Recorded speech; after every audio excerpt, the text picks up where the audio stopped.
Buonasera a tutti e prima di dare la parola al nostro oratore volevo ricordarvi gli appuntamenti di novembre e dicembre.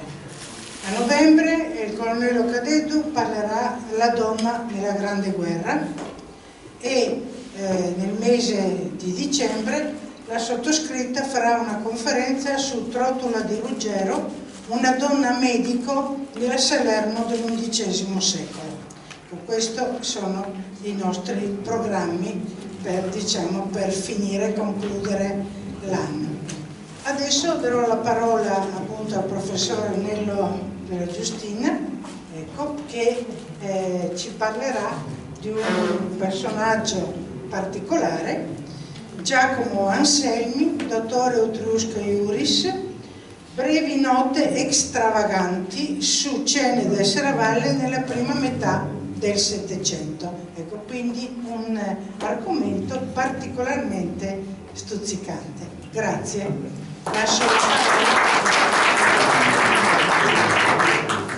Grazie a Loredana per la presentazione e grazie anche per il gentile invito. A dire la verità sono stato io a proporre ancora qualche tempo fa l'argomento, nel senso che mentre scrivevo la storia del monastero di Santa Giustina ho avuto modo di incontrarmi ovviamente anche con il Giacomo Anselmi e avendo trovato un materiale piuttosto importante e cospicuo mi sono detto per quale motivo tenere, come dire, nascosto questo materiale. Forse la cornice più degna è la sala conferenze quando organizza le sue conferenze il Circolo Vittoriese. Io non mi reputo, lo vedo spesso, uno storico, o meglio, uno storico per caso. Loredana, storica affermata, mi ha fatto un po' da chioccia in questi anni, più che altro mi sono accostato perché una volta andato in pensione non sapevo che fare. Ho detto, proviamo. Poi mi è nata una passione che probabilmente mi porterò sino alla fine, come capita a tutti quelli che fanno ricerca. Come sapete la mia preparazione è letteraria, per cui, come dire, uscirò un po' dal seminato tipicamente storico per recuperare parte di quella che è la mia formazione. E lo capite subito dal brano che vi ho messo in premessa. È un brano di Plutarco. Plutarco non soltanto grande storico, ma anche autore dei Moraglia. Plutarco che si legge poco. Io lo consiglierei comunque a tutti quelli che fanno storia, nel senso che può dare elementi assolutamente illuminanti su quelle che sono le finalità dello storico. Il brano, qualcuno di voi forse lo conosce, chi ha fatto, come dire, studi classici al liceo, è tratto dalla vita di Alessandro, è proprio la premessa, la parte iniziale. È noto Plutarco per aver scritto le vite parallele. Lui, greco di Cheronea, vicino a Tebe, fu anche sacerdote del tempio di Apollo a Delfi, visse, come dire, in un'epoca in cui la Grecia era ormai asservita a Roma, per cui dice: perché non accostare alla vita di un romano la vita di un greco? Evidentemente voleva far capire che prima dei romani erano stati, come dire, generali, grandi oratori, anche i greci, per dire, facendo la vita di Cicerone accosta a quella di Cicerone ovviamente la vita di Demostene, un altro grande oratore. Nel caso di Alessandro, la biografia di Alessandro accosta quella del generale più importante di Roma, che è Giulio Cesare. Ecco, dice: accingendomi a scrivere la vita del re Alessandro e quella di Cesare, prego i lettori di non accusarmi ingiustamente, come fanno i sicofanti. I sicofanti, il verbo greco è sikofantei, accusarmi falsamente come i sicofanti. Il termine significa questo: sono coloro che denunciano il commercio illegale di fichi. Sikon in greco tuttora significa fico. Quindi partono da questa specializzazione. Poi nella Grecia classica, nell'Atene classica, sono dei signori i quali vivono denunciando falsamente dei cittadini anche, come dire, liberati. Ritiravano la denuncia, la querela, se i malcapitati pagavano. No? Quindi si specializzano e costituiscono una delle piaghe della Grecia democratica, la Grecia imperi, per intenderci. Quindi usa un verbo particolarmente significativo, sicofantei. Come fanno i sicofanti? Se non riferirò tutte le loro imprese, ma le riassumerò. Io non scrivo opere di storia, usa il termine greco historias, da cui deriva storia. Fosse il caso di fermarci brevemente proprio sul significato di storia.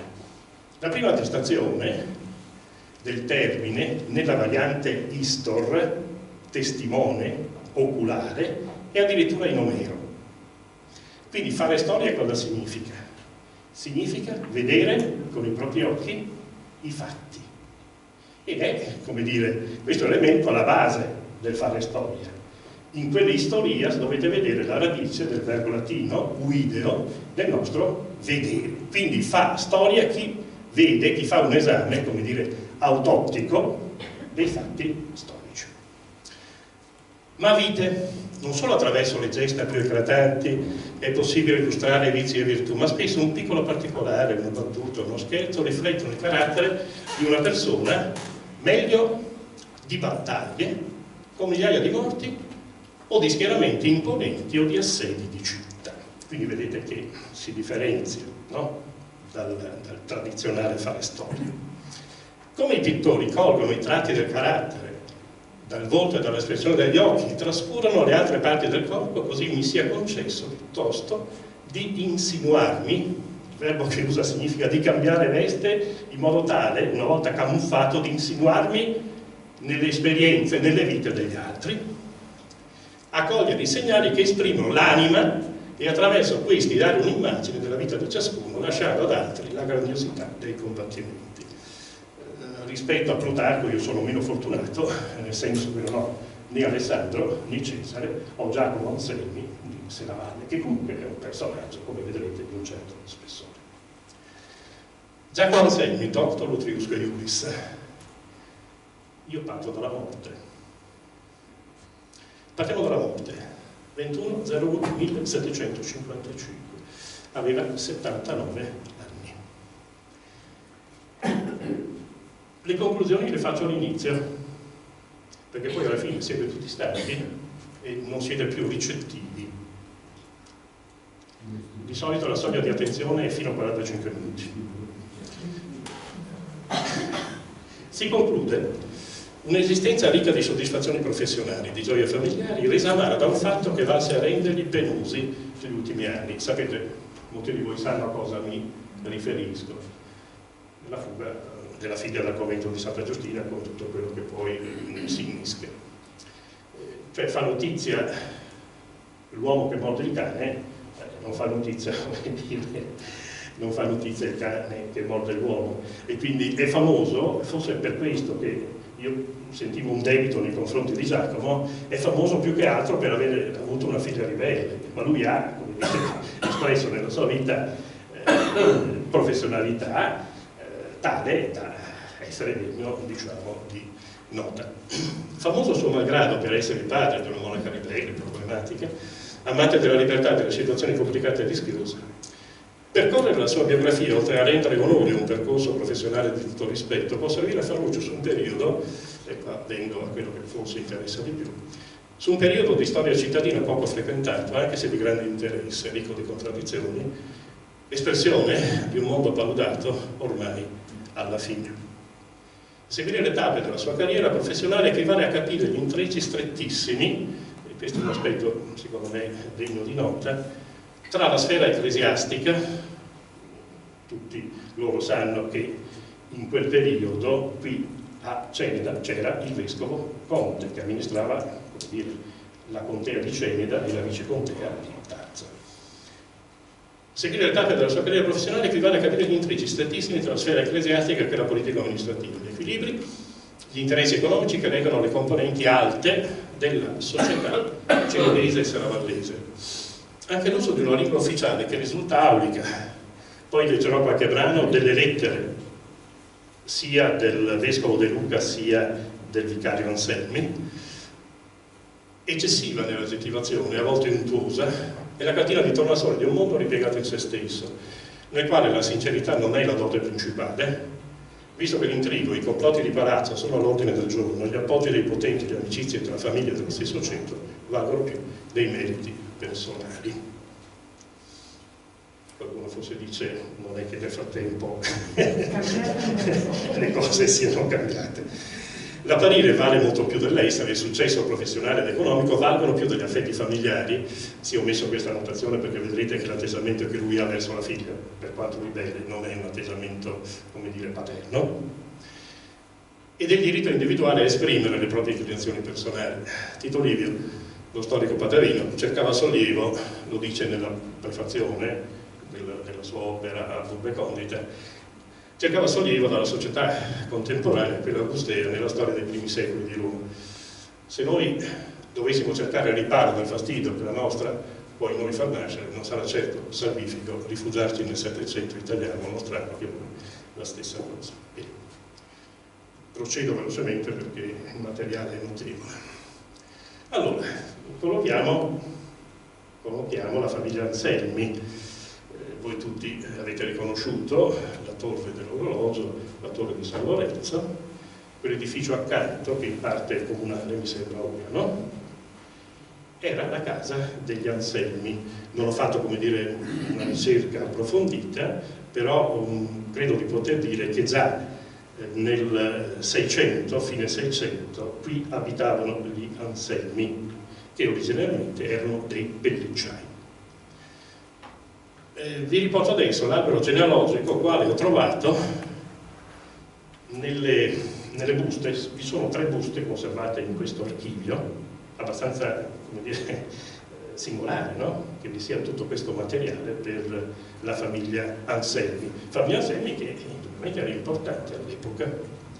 Allora, velocemente, Anselmo di Donato, buon da Francesco, dalla Porta, Pietro, vado velocemente, ho messo in neretto, come dire, le situazioni che a noi interessano. Donato, Giovanni Andrea, Giovanni, Mattio, Francesco. Francesco, il quale sposa Bianca dei Conti Cesana di Serravalle. Ortiglia, in Francesco nobile Luccheschi di Oderzo, e forse l'interesse di Maurizio nasce da questo particolare. Forse sì. Maurizio, fra l'altro, credo sia stato il primo a scoprire all'archivio storico di Treviso, come dire, quella famosa documentazione, la relazione della Giovanna Piazzoni, evangelista, che era la badessa del convento, sulla fuga della monaca, no? Francesco Bianca dei Conti Cesana, eccetera, eccetera. Andiamo avanti? Ecco, Francesco Bianca dei Conti Cesana, nascono Donato, Mattio, i nomi, come sapete, si ripetono di generazione in generazione. A noi interessa il Giacomo, ho scoperto all'archivio parrocchiale di Serravalle, ho trovato poi nel Musterò l'atto di nascita, anzi l'atto di battesimo, si chiamava Giorgio anche, nato il 23 aprile 1675, battezzato il 24, con padre, padrino Iseppo Corallo di Belluno, e con madre Antonia, moglie di Francesco Ciriani che era un notaio di Serravalle. Andiamo avanti. Da Giacomo e Francesca, è la moglie, nobile Zuccati di Serravalle. Gli Zuccati a Serravalle all'epoca, fra 600 e 700, erano una famiglia estremamente importante perché, come dire, come diritto ereditario si passava, no, la professione di notaio dall'uno all'altro. Vedrete che l'Anselmi, come dire, era circondato da queste figure, da notaio. Dunque, Francesco è il primogenito, girolamo, avvocato. Come vedete, dall'essere una semplice famiglia di pellicciai a fine 600 la famiglia ha legami con famiglie nobili di un certo spessore e con il mondo delle professioni, non soltanto di Serravalle, ma anche di Ceneda e dei dintorni. Vittoria Maria Benedetta, Maria Augusta, quindi 2 figli maschi. Possiamo andare avanti perché abbiamo poco tempo. Sì, mi sono permesso, l'amico Girolamo sarà contento, anche perché questo disegno, se ricordo bene, te l'ho segnalato io. Girolamo Michelin è l'autore di un libro splendido sulla famiglia Bertoia. Ho trovato qua dentro, vero Paola, questo ha pagato i diritti, quindi sono nella legalità. Non sarò denunciato per l'esposizione di questa foto. Sì, voi non riuscite a leggere.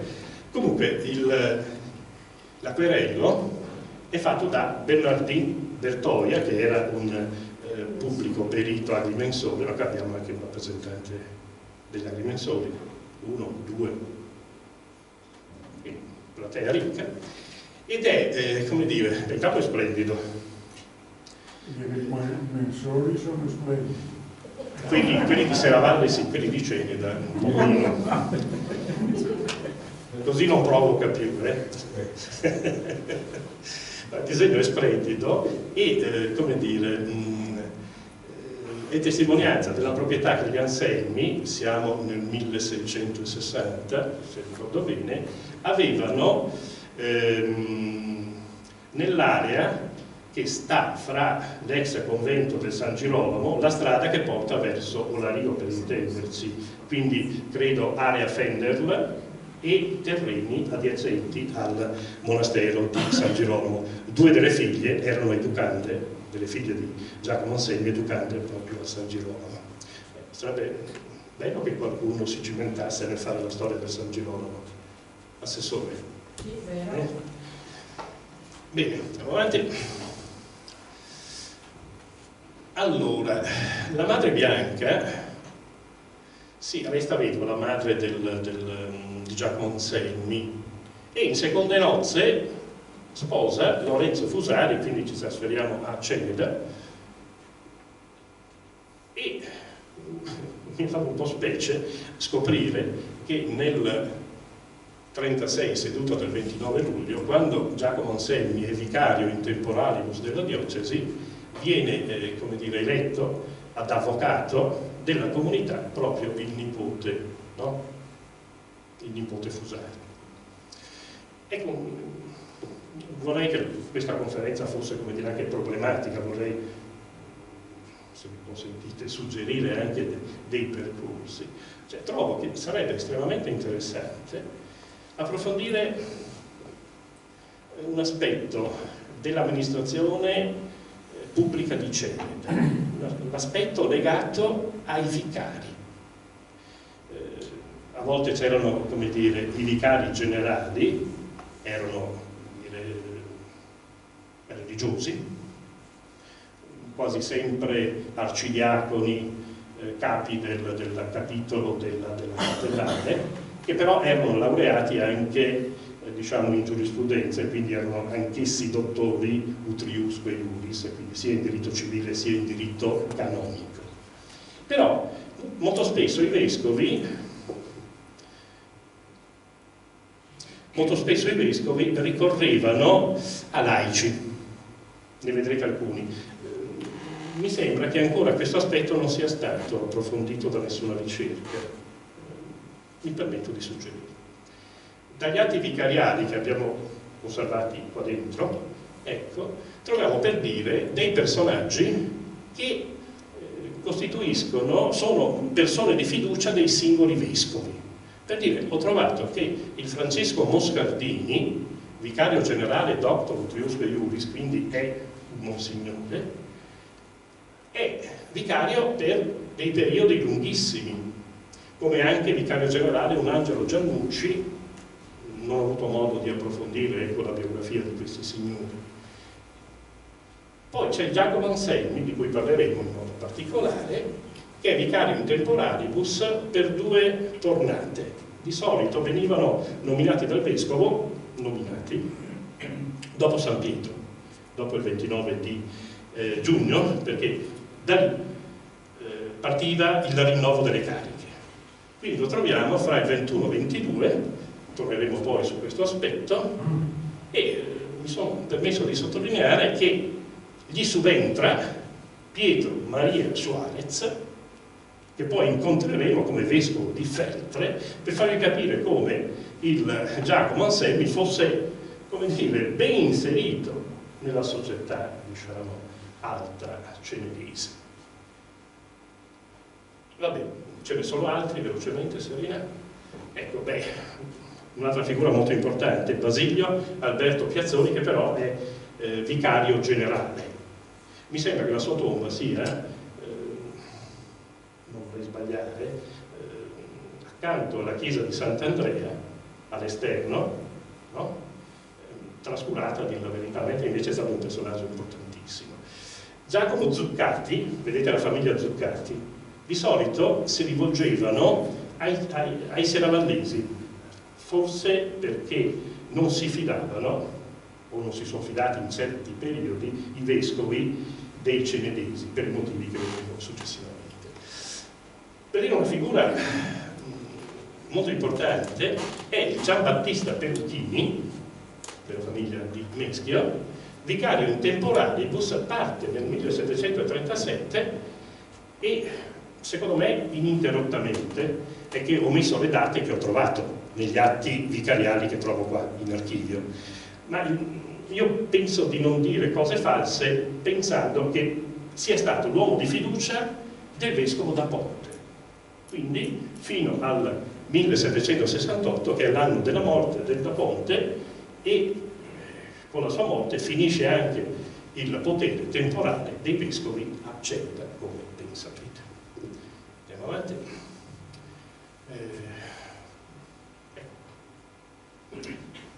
Questa è una riproduzione del certificato di immatricolazione del giovane Giacomo Anselmi. Siamo nel 92, se fate due conti, era nato nel 75, quindi a 17 anni. Serena, tu dovresti essere contenta se così fosse. Quindi con la fine della quarta liceo, anzi della terza liceo, si iscrivevano già all'Università di Padova. Come vedete è un certificato molto ben curato. Non sono riuscito a fare una riproduzione migliore perché il documento è un po' piegato. È conservato sempre nelle buste Anselmi che abbiamo qua. Vai. Sì. Sposa, come dicevamo prima, Francesca Zuccati, figlia di Francesco Zuccati, la quale beneficiaria insieme alla sorella Bernardina, maritata a Francesco Perlati, altro notaio di Serravalle, del testamento di Gerolamo Zuccati, loro zio e arciprete della Pieve del Pago, 14 aprile 1717.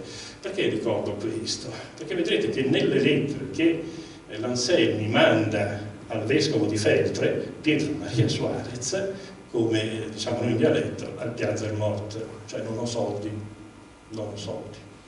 Mentre invece da questa eredità sia lui che il cognato Perlatis ereditano perlomeno un 60 campi di terra in quel di Pieve dal Pago. Le proprietà degli Anselmi erano enormi a fine 600. Andiamo avanti. Incarichi politico-amministrativi e giudiziari. Allora, per 2 volte lui fu vicario in temporalibus sotto, diciamo, il vescovo Francesco Trevisan. Ecco, per chi non lo sapesse, io 3 anni fa sapevo nulla di queste cose. Poi in una lettera dell'Anselmi al vescovo Suarez di Feltre trovo spero di poterla incontrare, anzi omaggiare, in quel di Ogliano. Perché Ogliano? Perché Ogliano c'è la famosa villa, ora nota come Villa Barazza, no? Un industriale, mi sembra, che fa cucine in acciaio inox, a Calpina, sopra le piscine di Corigliano. Quindi doveva da Feltre venire a passare la fine dell'estate o l'autunno dalla Funghi, dalle parti di Formeniga di Capesica, il nostro vescovo. È il nipote,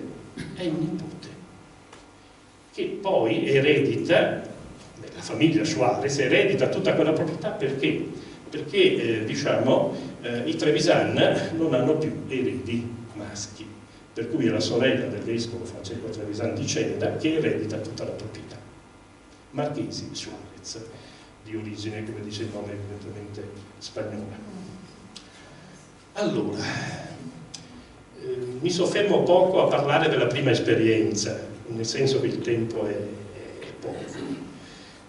Viene chiamato in un periodo comunque di contrasti fra il vescovo di Ceneda, Francesco Trevisan, e i cenedesi. Vai un po' avanti. Io ho capito che i cenedesi non hanno amato alcuni loro vescovi, ma non abbiamo testimonianze, come dire, ufficiali, mentre invece abbiamo documenti scritti sul non amore di certi vescovi verso i cenedesi. Solo un attimo. Riesce a tornare indietro? Ecco qua. Sì, lettera del vescovo Trevisan ai capi, quindi è una lettera ufficiale, ai capi dell'Eccellentissimo Consiglio di 10 in data 28 dicembre 1722. In seguito al costituto segreto inviato alla dominante, inviato dai deputati del Maggior Consiglio di Ceneda, perché si ritenevano, come dire, privati di alcuni loro diritti. Quindi le loro lamentele arrivano, come dire, a un organismo, il Consiglio di Diezi, che è uno dei più importanti della Repubblica Veneta. Sentite cosa dice. Vai avanti, ecco. Basta, come dire, l'incipit per capire il tono della lettera. Sempre gli cenedesi, non sono errori, scrivevano così in nota. Sempre gli cenedesi sono stati ugualmente nemici sì del mediato, che avviene attraverso una mediazione, sia dal immediato, non mediato, governo, poiché nutrono una ereditaria sciocca pretesa di voler essere acefali, cioè senza testa, senza guida, non vogliono il vescovo, sostanzialmente, e regolarsi senza alcun capo. Per questo, quasi sotto tutti gli vescovi, i miei predecessori, come dalle storie e dai registri risulta, ogni qualvolta hanno voluto opporsi ai loro disordini, i vescovi, tutte le volte che hanno voluto fare ordine nell'amministrazione, furono sempre promosse sedizioni e tumulti che provocarono la serenissima patria o a ripugnarli con l'autorità o a vendicarli con la giustizia. La parte finale, che ci rimanda proprio all'atmosfera calda dei giorni, dei mesi in cui Giacomo Anselmi è vicario in temporalius. Certi però geni torbidi, che fanno gli capipopolo, e come 1 anno e mezzo fa per il sfogo di certe loro ingiuste passioni fecero risentire i preludi della loro brava intenzione, onde da questa mia curia ne fu, sì, da allora intavolato un processo. Non abbiamo documentazione sul ruolo che ebbe l'Anselmi in questa avvertenza fra il vescovo e i deputati di Ceneda. Alla fine tutto finì a tale lucierino, nel senso che il Maggior Consiglio scarica i deputati che erano stati delegati a portare le rimostranze a Venezia e le cose finiscono così. Andiamo avanti. Questa, come vedete, che non vi faccio vedere per non tediarvi, è tutta la documentazione che noi troviamo nell'archivio storico della diocesi. Quindi tantissimo materiale inedito che forse varrebbe la pena, diciamo, di far uscire. Addirittura, dice il Trevisan, a tal segno che taluno ultimamente ha osato passare con armi corte da fuoco scoperte avanti dei miei ministri. Quindi in quell'occasione si rischiò proprio l'incidente cruento. Vai. Vai. Altrimenti non ce la faccio finire. Vai. Fin dove vedi evidenziato sembra che i capi della congiura fossero Sebastiano Leoni o Leoni e Pietro Maria Fusari. Vai pure. Vai. Veniamo al secondo periodo. Sono passati più di 10 anni, viene richiamato a svolgere il compito di vicario in temporalius sempre Giacomo Anselmi. Giacomo Anselmi, il quale, voi vi chiedete ma cosa viveva? era un avvocato affermato e visse di incarichi pubblici, soprattutto presso incarichi che gli venivano dalla dominante. Io con certezza vi posso dire che fu vicario pretorio a Crema, vicario pretorio a Rovigo e credo anche a Vicenza, cioè in pratica giudice. Tra l'altro, avendo io dei parenti a Crema, una volta chiesi notizie degli Anselmi, ho scoperto che a Crema sono numerosissimi gli Anselmi. Sì, non credo che nasca dal fatto che il Giacomo, fervente uomo di chiesa, si sia intrattenuto lì per alcuni anni lasciando la moglie a casa. Però, dice Loredana, non è da escludere per questo. Scusate la malizia, chiedo scusa a Giacomo. Allora, i motivi del contendere della seconda tornata. Il vescovo decide l'abrasione del sigillo della città, del comune di Cereda, dai mandati dell'ufficio della sanità, e questo costituisce il primo motivo di contendere con il vescovo, perché non mette il vescovo i sigilli nei documenti ufficiali, non tutti, alcuni soltanto.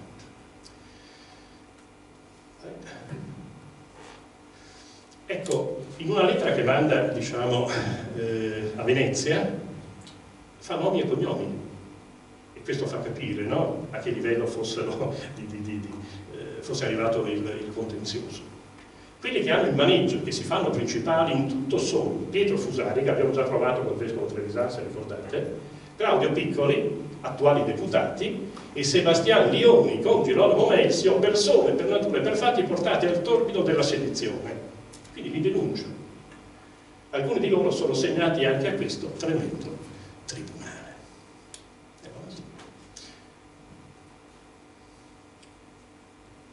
Nella prima fase del contenzioso è il vicario Zuccati. Io ho avuto modo di farmi un giudizio sul vescovo di Lucca. Più che essere, padre spirituale, era un politico tortuoso, un po' torbido, e lo capirete da qualche espressione. Lo capirete anche dalla lettera di licenziamento a Zuccati, non gli serve più. È troppo esposto Zuccati. E disse: questo trapasso mi obbliga a dispensarla dall'impaccio che l'ha avuto di sostenere la carica di mio vicario in temporale di codesta mia giurisdizione, e così l'impiego di giudice del malefizio. Ecco una cosa che vi ho detto: quando si era vicario in temporale, visto che erano uomini di legge, automaticamente si era anche giudici del tribunale, ecclesiastico, giudici del maleficio. Le gelosie di mia giurisdizione mi rendono circospetto e tenuto in quell'incontro di così dirigermi, con spiacere peraltro di simile, ricordate il linguaggio untuoso di cui parlavo, con spiacere peraltro di simile risoluzione per la stima che avevo della di lei persona. Mi ricordo il sindaco Marino, no? Che molto elegantemente è stato messo alla porta proprio in questi giorni, in verso la quale continuerò sempre a dimostrarmi portato nelle occasioni di servirla per autenticarmene qua mi protesto. Direi che è un biglietto da visita molto chiaro. Andiamo avanti.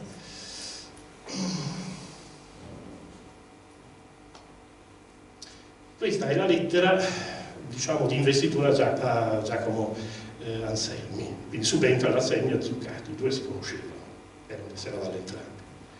Premurose urgenze di codesta mia giurisdizione mi obbligano a sostituire il luogo del signor Giacomo Zuccati, la degnissima persona di vostra signoria illustrissima in vicario temporale.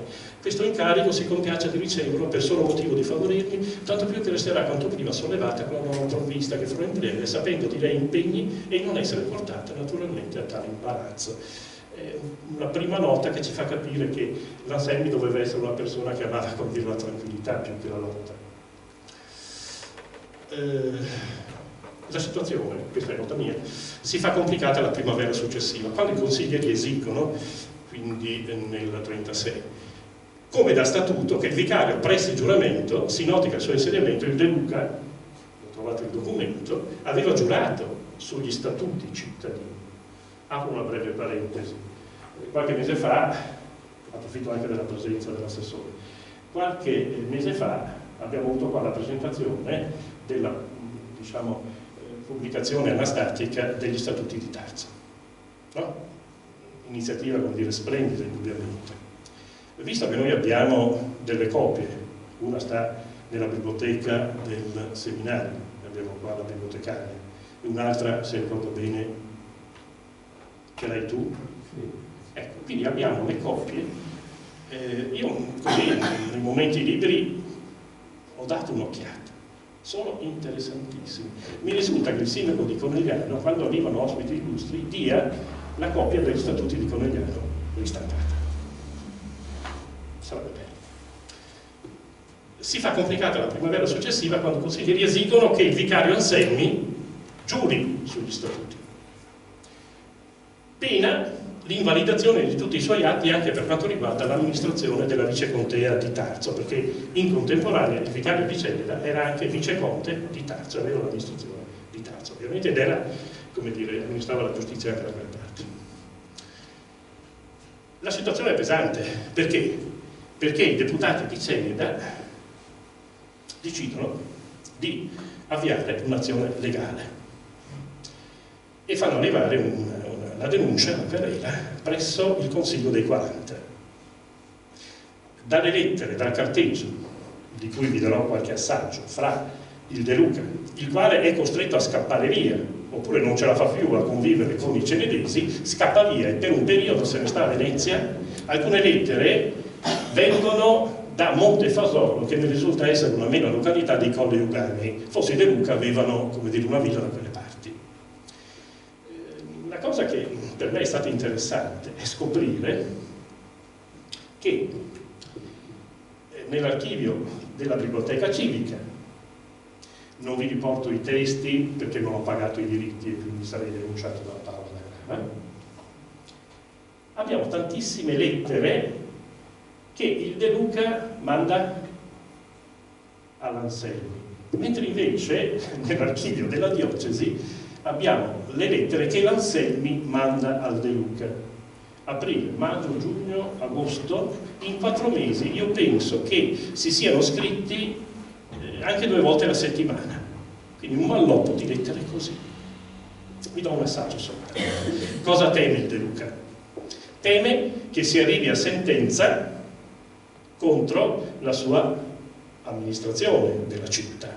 Quindi la mossa che fanno i deputati di Celida è estremamente, come dire, imbarazzante per lui. E vedrete dalle lettere come egli riesca, come spesso diciamo si fa anche all'epoca nostra, a contattare persone che contano, soprattutto politici veneziani, in modo tale che non si arrivi a sentenza, ma si arrivi soltanto a una presa di posizione dei pregati, vale a dire del Senato della Repubblica. È molto interessante secondo me. Allora, carteggio De Luca Anselmi. Vai. Sono 11 lettere spedite da Anselmi da Venezia e da Padova a Montefasolo. Vi do la data. Alcuni passaggi, sì, la scelta non è che sia arbitraria. Ho scelto, proprio per motivi di tempo, di darvi quei passaggi che mi sembrano, quindi è una scelta mia personale che mi sembrano decisivi. 4 aprile, l'esposto era stato consegnato alla fine di marzo. Dalla di lei sperimentata prudenza mi prometto pronta e cieca obbedienza. Questo dice De Luca. Io ti ho nominato e quindi, caro, tu sai quello che devi fare. 11 aprile, dal signor Girolamo, De Luca, mio fratello, che in oggi si abboccò con sua eccellenza il signor Avogador Giorgio Bembo. Ecco come funzionano le cose. Avogador, l'avvocato del Tribunale dei 40 a Venezia. Quindi contatti che non dovrebbero esserci, però ci sono, politica sotterranea.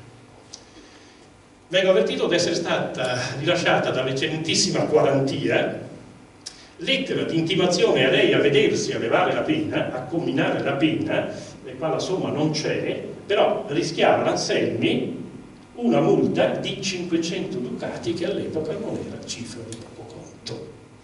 E vi dirò, lo si capisce dalle lettere, che comincia a tremare l'Anselmi, perché è esposto, il vescovo a Venezia se ne ha lavato le mani, anche se fa politica sotterranea. Consiglio dei 40, il criminale o quarantia criminale, maggiore magistratura penale con competenza ordinaria dotata di un rito di impianto accusatorio. Gli avvocatori dei comuni avviavano la fase istruttoria, venivano giudicati tutti i reati soggetti a sanzione penale, riassumibili nella formula contra reum et civitatis et populi veneciano honorem et utilitario. Quindi tutti quei diritti che andavano contro la religione, contro Dio e contro, diciamo, l'onore e l'utile della città e del popolo di Venezia. Lettera del 2 maggio del De Luca all'Anselmi, garanzia del Savio Cornelio che la vertenza non arriverà al suo tribunale. Quindi i giochi sotterranei del De Luca ottengono dei risultati. Non sarà la quarantia a giudicare. Non so se avvenga ancora, ma c'è stato un periodo nella storia della nostra Repubblica, gli anni '80, in cui i processi che scottavano, che magari erano incominciati a Trento o a Treviso, chissà come, andavano a Roma. Stessa cosa. Ed ecco qua la machiavellica perfidia del De Luca. L'Anselmi non ne può più. Dico io, dice, a questo punto io do le dimissioni, guardate cosa dice. Onde già che l'opinione, lettera del 2 maggio, che corre nel popolo, che l'abbia rinunziato agli incarichi assunti, può servire di molto a mio vantaggio. Quindi si era diffusa la voce che l'Anselmi, Marino è stato costretto, diciamo, a dare le dimissioni, l'Anselmi resiste, vedrete. Può servire di molto a mio vantaggio, si lasci correre cadendo l'inacconcio, dica pure d'aver ordinato che ne siegua qui la rinunzia, benché non sia un effetto, cioè stia a gioco. Diffondo ulteriormente la voce che sta per dare le dimissioni, così io a Venezia me ne sto tranquillo, non mi rompono le scatole. Questo è il senso. Vai. Questo è un estratto della lettera del De Luca agli inquisitori di Stato. Non ce la faccio. Vai avanti. Sì, manda lettere, come dire, ai vari organismi, anche al Doge, come vedete.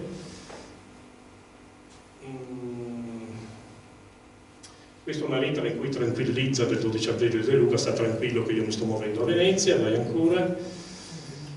Ecco, arriviamo a questo che mi sembra il momento più importante. Cioè c'è una delibera dei pregadi. E cosa dicono i pregadi? Come però per i decreti antichi e recenti devono di Cenedesi portarsi ai magistrati ai quali appartengono le alterazioni delle sentenze in civile e criminale del vescovo conte sul vicario in temporale. Così per le leggi stesse viene prescritto che abbiano a portarsi al Senato nostro i ricorsi dei loro gravami. Cioè in pratica i pregadi dicono: se voi avete un contenzioso col vescovo non dovete adire alla magistratura ordinaria. Le cose si risolvono politicamente, ci deve essere una delibera politica, no? Ed ecco qua una lettera molto significativa. Lettera del 6 giugno del De Luca all'Anselmi. Le cose sono finite, i pregadi hanno fatto questa delibera e può respirare il nostro De Luca e anche l'Anselmi. Dopo sì lungo e scabroso combattimento, a gloria di Dio e a vantaggio della sua Chiesa, ho finalmente il piacere di veder preclusa ai cenedesi di portare ad altri luoghi fuorché all'eccellentissimo Senato e in via deliberativa la causa loro contro il proprio superiore, contro il De Luca. Non è meraviglia se dai signori cenedesi vaghi unicamente di supplantare, di soppiantare i loro vescovi sindacanti con la copia del recente decreto alla mano qualche vittoria, quando, non apparendo dalle clausole del decreto nemmeno ombra del loro vantaggio, fa duoppo, è necessario, dice, che se lo fingano per ingannare sé medesimi e per sedurre la rozzezza di quel popolo, facile a persuadersi di ogni mal fondata insinuazione da alcuni pochi più accreditati. E poi continua: avviso sarà bene che, ricercato di licenza per convocare consigli d'altre materie, che delle cariche e consiglieri, quindi siamo al 14 di giugno, alla fine del mese dovevano essere rinnovate le cariche, dice: procuri di guadagnare tempo a farmene primamente inteso avanti di accordarmi. So che non riuscirà difficile alla dexterità, all'abilità diplomatica sua con l'uso di qualche pronto pretesto. quindi ritardi la convocazione del Consiglio in modo tale che io possa visionare l'ordine del giorno, perché questo era potere del Vescovo. Se l'ordine del giorno non gli andava bene, cioè se i deputati volevano discutere di un tema che a lui non andava, non dava la convocazione. Il Consiglio poteva essere convocato o dal Vescovo o dal suo vicario. Questa era la situazione. Forse ce la faccio? Ma sì che ce la fai? Sì. Quarti? Sì? Per me vai allora. Anselmi del Luca 23, non mi ricordo cosa dice, fammela vedere. Ecco, il Consiglio viene convocato, seguita ieri la convocazione del Consiglio, ridotto in copioso numero significa con una presenza numerosa dei deputati, si divenne la votazione solita delle cariche, restando eletti 4 deputati civili, i nobili Claudio Piccoli, e Lorenzo Fusari, ve ne parlavo prima, il nipote che diventa avvocato della comunità. Nella seduta del 29 luglio del Consiglio di Ceneda viene concesso il rimborso spese ai 4 consiglieri recatisi, non a piedi, recatisi a piedi del Serenissimo Principe, i nobili Pietro Graziani, Basilio Melso, i signori Domenico Tirindelli e Valentino Berloni. Quindi il Consiglio di Ceneda ratifica le famose ricevute, no? Di cui si parla in questi giorni, hanno pagato tot per andare ai piedi, diciamo, del Serenissimo Principe, hanno presentato il conto e il conto viene, come dire, accettato dai deputati. Alla delibera del giugno segue la delibera del 1° settembre, sempre dei pregati. E qua mi sono rivolto a te, Martellini, c'è una questione che, come dire, di cui investiamo tutta la platea. Riguardo poi al giuramento, perché il contendere era questo sostanzialmente, che ricercano del Statuto di Ceneda, che nell'annessa loro scrittura restringono le sole utilità del vicario, dovrà per questo restare eseguita la formata tariffa. Io non ci ho capito niente. Se qualcuno mi può aiutare, mi aiuti. Cosa vuol dire questa espressione? Io ho tentato, parlando anche con Loredana, di interpretarla in questi termini. Resta valida la prassi di sempre, il comportamento di sempre. Ma qual è questo comportamento di sempre? Cioè, hanno ragione, come dire, ha ragione il Vescovo o hanno ragione i deputati di Ceneda? Il Vescovo è il quale dice che non c'è obbligo del giuramento, mentre invece gli altri. A dire la verità mi sono fatto anche un'idea che in certi momenti i rapporti fra Vescovo e cenedesi fossero così inquinati, così difficili, che trovavano tutti i cavilli possibili per litigare fra di loro. No? Ognuno di noi sa perfettamente che, come dire, da una parte politica non si aspettava altro che venisse fuori lo scandalo della bottiglia di vino che costa 55 €, no? Pollo marino, doveva fare attenzione, no? Ed è caduto sulla classica buccia di banana, vedete? E quindi resta, come dire, aperta questa questione. Come interpretare? La mia impressione è che il linguaggio sia volutamente generico, non per la punta, cioè per accontentare sia gli uni che gli altri. Sì, è comunque una roba economica, Quella lì è non so, io non... la tariffa è una cosa di multe, di pagamenti di qualche cosa, di stipendi, sembra una roba economica. Potrebbe essere, sì. Potrebbe essere. Non poteva essere anche la presenza? Questi non ricevevano un gettone di presenza? Non credo. No? No, ma scusate. Adesso mi dicevano. Giovanni, Sì.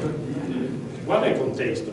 Sì, lo vedo. Riguardo poi al giuramento, perché il motivo del contendere era questo. Riguardo poi al giuramento. Sì. Quindi io ritengo che l'espressione restare eseguita la formata tariffa sia in diretto collegamento con il giuramento. Senti, io uno storico di professione non riesco a dare la diritto. Ma quella sembra, gli parla dell'utilità del vicario, come se il vicario dovesse ricevere lo stipendio che è legato a una tariffa, a un tariffario già preesistente. Sembra una roba del genere. Sì, quel che nasce da un deliberiamo che.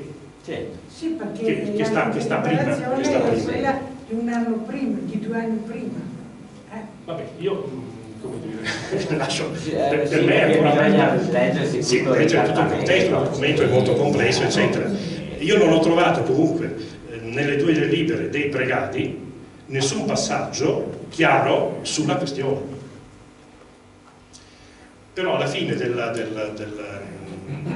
lettera, se vai avanti, dice vai avanti ancora, c'è un'altra, insomma. Sì, a tal oggetto, persuadendosi il Senato che sarà impiegato da Monsignor Vescovo contro le proprie azzerate sollecitudini, grata riuscirà la di lui prontezza nel condursi a ripigliare lodevoli sue incombenze. Cioè in pratica gli danno il via libera perché lui torni a Ceda a fare il Vescovo Conte. Ma lui è poi tornato? Sì, Sì. mi sembra di aver visto nelle delibere del Consiglio. Bisognerebbe fare un approfondimento. Non mi sembra che... Non lo so, non ho approfondito questo aspetto, Perché basta vedere... È un vescovo molto complesso e non Sì, mi sembra sì, che abbia finito la sua... Non lo so, comunque io riporto questo documento che è ufficiale. Arriviamo all'ultima fase, scusate, sono un po' trafelato perché gli argomenti sono tanti. Ritorno di Caterina da Roma, anno 1746. Do per scontato che voi sappiate chi è Caterina. Per chi non lo sapesse, è la monaca, la figlia di Giacomo Anselmo, la quale fugge alla vigilia del martedì grasso dal convento di Santa Giustina con il giovinetto Zacchi, e poi la ritroviamo a Roma dal penitenziere, resta per alcuni anni a Roma. Il suo senso buono, immagino protettore, era il vicario di Roma, il cardinale Guadagni. Dopo qualche anno suona un po' matta, evidentemente, fugge anche da Roma e io inizialmente mi chiedevo come ha fatto questa a tornare qua. Poi, dalle amicizie che aveva il padre, ho capito quali canali è riuscito a trovare. No? Tentano, il cardinale Guadagni, il vescovo da Ponte, tentano di reinserirlo nel monastero di Santa Giustina. La mitica abbadessa Giovanna Evangelista Piazzoni, arrabbiata nera, dice no, io non la voglio nel convento. Ecco che allora viene buona l'amicizia con il Pietro Maria Suarez, che era stato vicario nel 23 l'anno dopo, forse erano anche coetanei, non so quando sia nato quella Suarez, il quale spalanca le porte perché la Caterina possa andare su a Feltre. E anche qua è interessante, devo ringraziare il dottor Sanzuolo. 2 o 3 anni fa mi creò, come dire, il collegamento con Feltre, andai nell'archivio di Feltre e fui fortunato nel senso che trovai le lettere autografe sia del Giacomo Anselmi sia della monaca. Anche in questo caso, spero non in maniera arbitraria, ho scelto alcuni passaggi per essere breve. Che succede? Come dire, riepilogo la storia per chi non avesse letto il mio libro. L'opposizione della Giovanna Piazzoni, la badessa, è così forte che anche il vescovo da Ponte è costretto ad alzare bandiera bianca. La monaca va su, l'Anselmi è preoccupatissimo, e anche le suore del convento, devo dire, perché la dote che giaceva nelle casse del convento doveva essere trasferita, se ricordo bene era una cifra intorno ai 600 ducati, doveva essere trasferita a Feltre, cosa che in effetti avvenne. Sono mesi, come dire, particolarmente impegnativi. Vediamo alcuni passaggi. Lettera del 9 maggio, sono 5 o 6 le lettere che sono riuscito a ritrovare. Appena qui pervenuto a Serravalle, ebbi a rilevare le funeste notizie con estremo dolore dell'eccesso commesso da Maria Augusta. Lui continua a chiamarla con il nome che lei aveva scelto al momento della professione. Lei invece si firma sempre Caterina. Indegna mia figlia nella tentata nuova fuga dal degnissimo monastero dello Spirito Santo, ivi per carità collocata dal santo pastore, credo sia il Papa, ed a scanso di maggiori inconvenienti dalla pietà di sua eminenza vicario cardinale Guadagni, vicario di Roma, in un di lui parco vicino al Campidoglio in Roma, in custodia riposta, con l'oggetto di rimettere al naturale di lei pastore, vale a dire vescovo da Ponte, Sant'Agostino, a ripristinare nel premiero di lei ovile, i conventi sono nel linguaggio curiale sempre ovili. Sì, la pecora per tutti, no? Come detto degnissimo Porporato, con di lui dispiacere si compiacque per effetto di somma benignità di parteciparne con venerate di lui lettera in marzo decorso da Monsignor Vescovo di Ceneba esibiti. Cos'è successo? Che il cardinale Guadagni manda la lettera da Ponte e il da Ponte la fa vedere all'Anselmi. In altro tempo, il suscitato è un altro passaggio della lettera, quelle piccole note che danno, come dire, il segnale del carattere. In altro tempo il suscitato prelato da Roma, il Guadagni, ebbe giustamente a rispondere che io ero ricco di figliolanza, 2 maschi e 4 femmine, quindi 6 figli, ma povero di fortune. In presente io mi attrovo con un ristretto patrimonio aggravato da 3.000 ducati di capitale di livelli passivi con impegno di 2 figlie nubili e 2 figli maschi. Il primo con esborso nell'anno corso di 300 ducati, si era appena laureato a Padova, Francesco, l'altro di già matricolato e con impegno di mantenerlo in Padova. E doveva, come dire, dare una cifra ulteriore, 100 ducati, al monastero di Feltre. Però dice, io non li ho questi ducati. Poi avanti, da che vostra signoria illustrissima e reverendissima ben comprende che io ho astretto dalla giustizia a sovvenire gli stessi e dalla pietà a soccorrere Maria Augusta. E qua si nota, come dire, non soltanto l'avvocato ma anche il leguleio.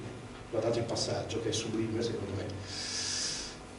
Dalla pietà a soccorrere Maria Augusta, già come sopra l'ongio è provveduta, cioè ho già speso molto per lei, e che diversamente facendo incorrerei nella grave censura del santo dottore Agostino, Sant'Agostino, il quale dice, che intitola maledetta la pietà che distrugge la giustizia.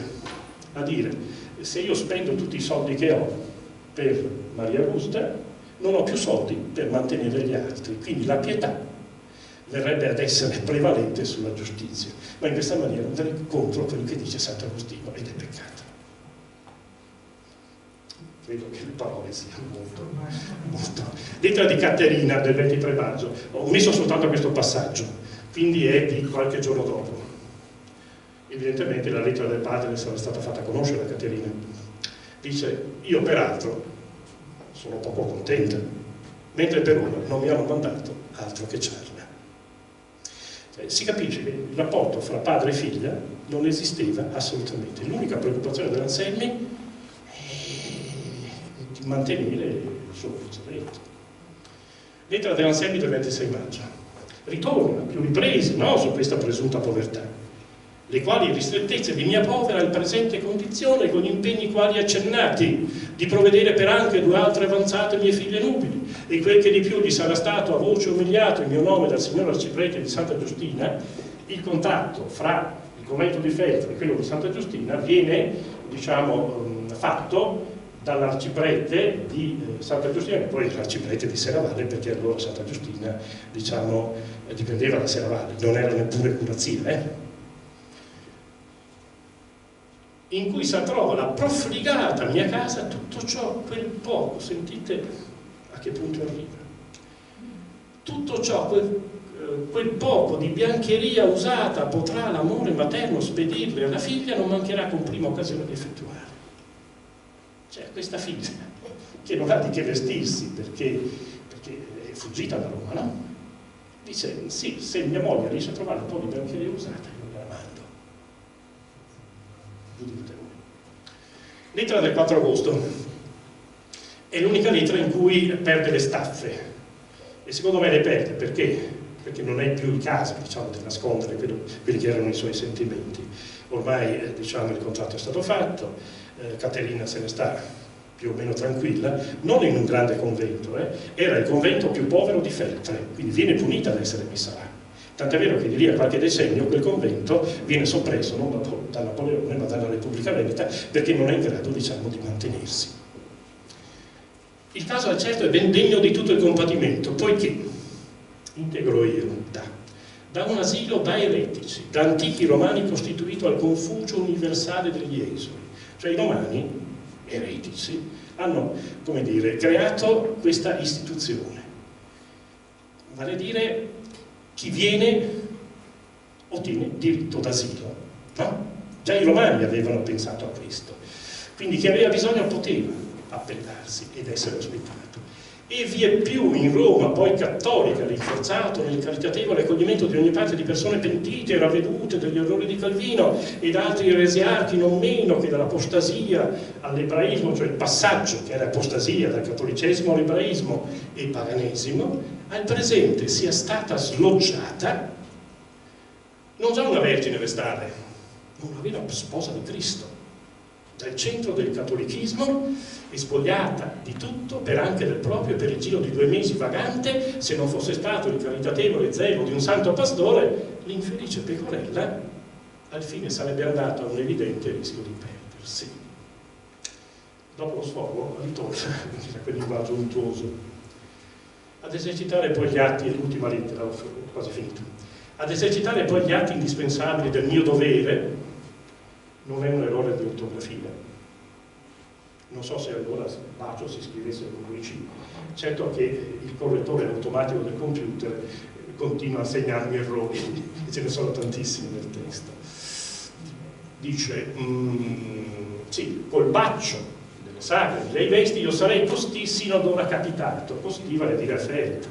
Quindi siamo al 4 di agosto, lui a Feltre, sono 35 km, sì, adesso ci si arriva, diciamo, in un'oretta. Allora dobbiamo andare in carrozza, ovviamente, no? Lui non si è mai recato a Feltre per visitare la figlia. Se l'incomodo della... quello è il secolo anche, come dire, di Goldoni. Goldoni, se avesse conosciuto, diciamo, queste lettere della femmina, avrebbe fatto una commedia, oppure Molière, cioè un personaggio da commedia moglieriana. Se l'incomodo della podagra, che sempre mi obbliga, però la podagra puoi anche salire in carrozza, no? Al ritiro della casa, quindi lui è bloccato in casa, non mi avesse vietato ad espormi in viaggio che avrebbe supplito il dottore Francesco mio figlio, e anche a quello la vergogna, no? Se ancora esso per molti giorni non fosse stato, 4 di agosto, fosse stato obbligato a letto con febbre, riservandoci entrambi di inchinarla nel prossimo autunno, quando sarebbe andato a Ogliano, ed ivi avrò l'onore di rilevare il bisognevole della figlia a provvederla in ristretto tosto e possibile secondo le tenuissime mie forze.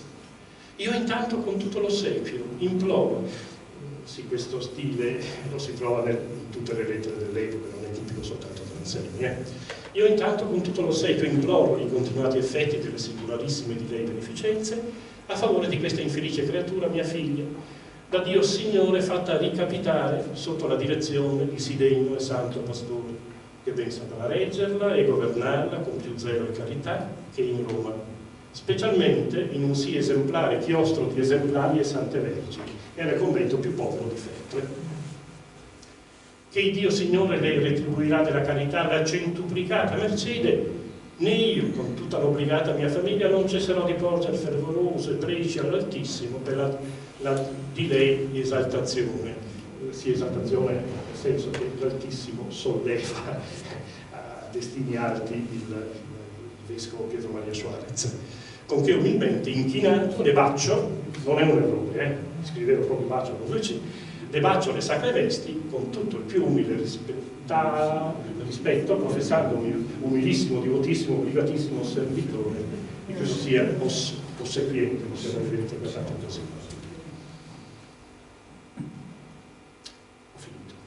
Però prima volevo mostrarvi lo stato delle anime, se ricordo bene è del 1770, l'Anselmi muore nel 1955, la vedova è ancora viva, ha 81 anni, Francesca, la relitta, con Don Giacomo Anselmi, è morto il secondo figlio, Girolamo, e quindi resta soltanto Francesco, l'avvocato, e poi Vittoria, Marina, Giuseppe, Francesca e Caterina sono tutte le figlie di Girolamo, che era morto.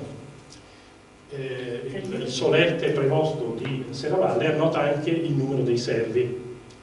Se pensiamo che in casa vi era un servo e 2 serve, quindi 3 persone di servizio, non doveva essere poi poverissima la famiglia, come voleva far intendere il buon Giacomo.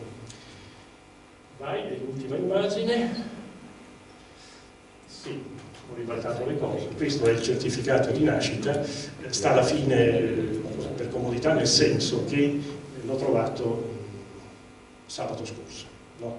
Ho scoperto che l'archivio era aperto per parrocchia, cosa senza Vaticana, ed ecco, Giacomo Giorgio, figlio del signor Francesco Anselmi e della signora Bianca, sua moglie fu battezzato da me, leggo Ambrogio Locatelli, fu sollevato, fu sostenuto e elevato al Sacro Fronte dall'illustre signor Iseppo, credo di non leggere erroneamente, Coraulo.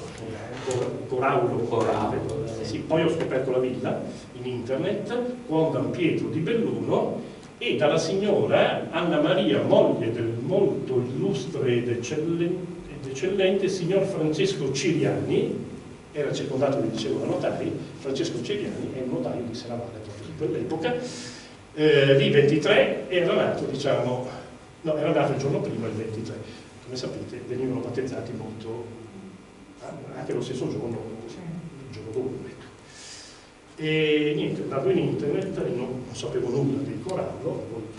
Beh, quello è un personaggio famoso, è noto come Barbazet dai Piai, e questa è la sua. Era uno scrittore, un letterato, un personaggio famosissimo. Ma perché è andato a battezzarsi? Perché? È andato a battezzarsi. Non a battezzarsi, no.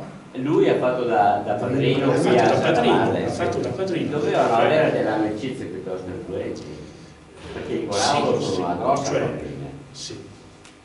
Per questo che Anselmi non è proprio un personaggio di seconda fila, cioè aveva una rete di amicizie che forse già il padre, quello che sposato a Bianca Cesana, si era costruito nel corso del tempo. Sì, perché va a fare il padrino questo. Quindi. Sì, poi l'eredità Zuccati, che era arciprete di Pieve del Pago, poi ve l'ho messo in contatto. No, è un personaggio, secondo me, io vi ho dato quello che sono riuscito a trovare, ma secondo me degno di nota e degno di ulteriore approfondimento. Spero di non aver tradito, come dire, i principi di Plutarco, spero attraverso alcune note di avervi dato il carattere di questo personaggio e spero che non vi siate annoiati. Grazie.